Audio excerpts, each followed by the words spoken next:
نحمده ونصلي على رسوله الكريم.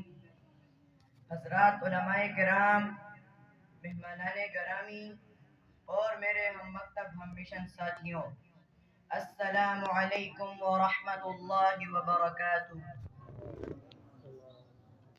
آج میں آپ کے سامنے جس عنوان پر لب گشائی کرنا چاہتا ہوں وہ ہے تجوید.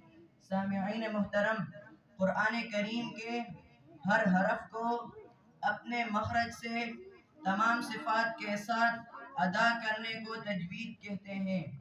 مثلا جن حروف کو موٹا پڑھا جاتا ہے انہیں موٹا پڑھا جائے، اور جن حروف کو باریک پڑھا جاتا ہے انہیں باریک پڑھا جائے.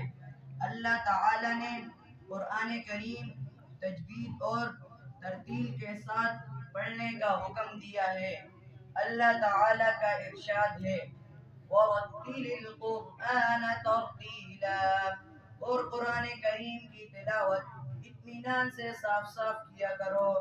ترتیل کا مطلب یہ ہے کہ قرآن کریم کے حروف و الفاظ کی ادائیگی صحیح اور صاف ہو، پڑھنے والا اس کے معنی پر غور و فکر کر کے اس سے متاثر بھی ہو.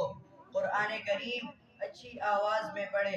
رسول اللہ صلی اللہ علیہ وسلم نے فرمایا زینوا القرآن باصواتکم. ترجمہ: قرآن کریم خوبصورت آواز